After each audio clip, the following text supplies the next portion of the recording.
안녕하세요. 부자오빠입니다. 삼성전자에 엄청난 호재가 또 떴죠. 제목을 보시면 M램 기반 인메모리 컴퓨팅을 세계 최초로 구현했다고 하는데 이게 얼핏 들어서는 무슨 말인지 잘 이해가 안 갈 수도 있을 것 같습니다. 저도 전문가 수준까지는 이해할 수 없지만 큰 틀에서 대략 정리를 해보면 반도체는 크게 두 가지로 구분을 할 수가 있습니다. 바로 비메모리 반도체와 메모리 반도체죠. 메모리 반도체는 기본적으로 데이터를 기억하는 반도체인데 전원이 들어와 있는 동안에만 임시로 기억하는 반도체가 D램이고 전원이 차단돼도 반영구적으로 기억하는 반도체가 낸드 플랫입니다. 정말 많이 들어보셨죠? 삼성전자는 D램과 낸드 플랫이 모두 세계 1위를 하고 있고 메모리 반도체 통합 세계 챔피언입니다. 메모리 반도체 쪽에서는 세계 2위가 하이닉스, 3위가 마이크론이라고 보시면 됩니다. 그래서 미국 증시 시황을 볼 때 삼성전자나 하이닉스에 투자하시는 분들은 마이크론 주가를 많이 참고합니다. 주가뿐만 아니라 실적도 많이 참고를 하죠. 실제로 주가 흐름도 큰 틀에서 봤을 때는 비슷하게 흘러가는 경향이 있습니다. 물론 수익률에서는 차이가 꽤 많이 나지만 차트 모양 자체는 확실히 유사하게 흘러갑니다. 그 다음이 비메모리 반도체인데 비메모리에서 비는 한자로 아닐 비자를 쓰거든요. 한마디로 데이터를 기억하는 반도체가 아니라는 거죠. 다른 말로 시스템 반도체라고도 하는데 데이터를 기억하는 게 아니라 직접 처리하고 연산하고 계산하고 명령을 내리는 반도체를 비메모리 반도체라고 합니다. 그러니까 비메모리 반도체와 메모리 반도체는 태생 자체가 다르고 하는 역할도 완전히 다릅니다. 비메모리 반도체가 데이터를 처리하기 위해서는 데이터를 임시로 저장하는 공간이 필요한데 이 역할을 D램이 합니다. 그리고 다 처리한 데이터를 다음에 또 꺼내 쓰거나 보관하는 목적으로 쓰는 반도체가 낸드 플랫입니다. 대표적인 비메모리 반도체로는 CPU, GPU, 모바일 AP가 있고 관련 업체로는 인텔, AMD, 엔비디아, 퀄컴 이 정도를 꼽을 수 있습니다. CPU는 DDR4나 DDR5 램과 짝이 되고 GPU는 GDDR6 또는 GDDR6X 이런 메모리와 짝이 됩니다. 모바일 AP는 LPDDR4 또는 LPDDR5 이런 메모리와 또 짝이 되죠. 이런 식으로 데이터를 직접 처리하는 비메모리와 비메모리가 처리할 데이터를 임시로 저장하는 D램은 무조건 짝이 되고 그 용도에 따라 이름이 조금씩 바뀔 뿐입니다. 그래픽에 최적화된 D램이라고 해서 앞에 G가 붙는 것이고요. 모바일 AP에 쓰이는 LPDDR4나 LPDDR5는 전기를 적게 먹어야 되니까 로우 파워의 약자인 LP를 앞에 붙입니다. 이렇게 역할에 따라서 조금씩 성향이 다를 뿐이지 기본적으로 데이터를 저장한다는 측면에서는 완전히 동일한 역할을 하는 겁니다. 나중에는 어떤 획기적인 기술이 나올지는 모르겠지만 현재 기술력으로는 메모리 반도체 없이 비메모리가 단독으로 데이터를 처리할 수는 없습니다. 여기까지 이해를 하셨다면 지금부터 나오는 내용이 아마 이해가 가실 겁니다. 인 메모리 컴퓨팅은 메모리 내에서 데이터의 저장뿐만 아니라 데이터 연산까지 수행하는 최첨단 칩 기술이다.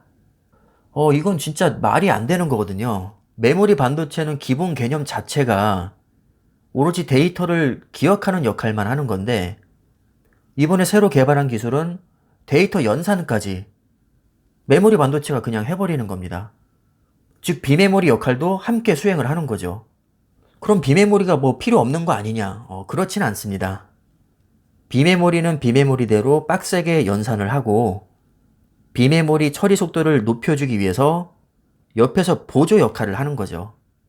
아무리 획기적인 기술이라고는 하지만 기본적으로 메모리 반도체는 데이터를 저장하는 게 주 업무입니다. 자기 업무를 그대로 수행하면서 연산 기능을 추가해서 데이터 처리 속도를 높이는 개념인 거지 비메모리 역할 자체를 완전히 대체하는 것은 아닙니다. 아무리 성능이 뛰어나도 비메모리 역할을 대신할 정도로 뛰어날 수는 없습니다. 성능이야 둘째치고 어찌됐든 연산 기능이 조금이라도 들어갔다는 것 자체가 너무나도 대단한 거거든요. 근데 심지어 전력 소모도 현저히 낮아서 차세대 저전력 인공지능 칩을 만드는 유력한 기술로 주목을 받고 있습니다. 물론 이런 기술 자체가 완전히 처음은 아닙니다. 이미 R램이나 P램 같은 비휘발성 메모리를 활용한 인메모리 컴퓨팅은 수년간 연구되고 일부 적용되어 왔습니다. 하지만 이번에 새로 개발한 M램은 기술적 난이도가 너무 높아서 상용화되기 어렵다고 여겨지던 기술인데, 그걸 삼성전자에서 세계 최초로 구현해서 세계적인 학술지인 네이처에 게재까지 하게 된 겁니다. 아직은 초기 단계에 불과하지만 일단 스타트는 끊었으니까 상용화는 시간 문제라고 생각이 됩니다. 삼성전자가 메모리 반도체에 비해서 비메모리 설계 능력이 떨어지는 것은 사실이지만 그래도 세계적인 수준인 건 부인할 수 없습니다. 어디까지나 상대적으로 못한다는 거지 절대적으로 못하는 건 아니거든요. 예를 들어서 비메모리인 모바일 AP 점유율은 세계 5위권, 이미지 센서는 세계 2위입니다. 반도체 제조를 전문으로 하는 파운드리는 세계 2위이고 초미세공정 기술력 자체는 탑 클래스에 해당이 됩니다. 메모리 반도체가 수십 년째 너무 독보적인 1위라 상대적으로 비메모리가 못해 보일 뿐이지 세계 5위 안에 드는 걸 못한다고 할 수는 없겠죠. 만약 삼성전자가 비메모리 설계 능력이 아주 형편없었다면 절대 인메모리 기술은 완성하지 못했을 겁니다. 이건 말 그대로 메모리 반도체와 비메모리 반도체의 결합이거든요. 이게 정말 놀라운 게 인메모리 컴퓨팅 기술은 기억과 계산이 혼재되어 있는 사람의 뇌와 유사한 구조라는 겁니다. 다시 말하면 실제 뇌를 모방하는 뉴로모픽 기술의 연구와 개발에도 엄청난 도움이 될 수 있다는 뜻입니다. 삼성전자가 설계하는 엑시노스에도 사실 NPU 프로세서가 이미 탑재가 되어 있습니다. 여기서 말하는 NPU가 바로 인간의 뇌 신경망을 모방해 만든 프로세서입니다. 일명 신경망 프로세서라고도 하죠. 그러니까 따지고 보면 인메모리 기술은 하루아침에 뽀록으로 뚝딱 만들어진 게 아니라 견고한 기본기를 바탕으로 서서히 완성됐다고 보는 게 맞습니다. 아마 모르긴 몰라도 최소 수년 이상 어마어마한 R&D 비용을 투자해서 만든 기술일 겁니다. 세계 탑클래스 수준의 비메모리와 메모리 설계 능력에 제조 능력까지 갖춘 삼성전자에서 세계 최초로 M램 기반 인메모리를 개발했다? 이건 의미하는 바가 굉장히 크다고 봅니다. 당장은 상용화되기 어렵겠지만 이것도 결국에는 시간 문제라고 봅니다. 이게 상용화될 때쯤에 삼성전자는 얼마나 성장했을지 또 기대가 됩니다. 삼성전자를 부정적으로 보시는 분들은 너무 희망회로 돌리는 거 아니냐 이런 표현을 많이 하시는데, 근거가 있는 희망회로와 근거가 없는 희망회로는 엄연히 다릅니다. 세계 최초로 개발해서 네이처까지 게재를 했는데 이걸 단순히 그냥 희망회로라고 볼 수는 없겠죠.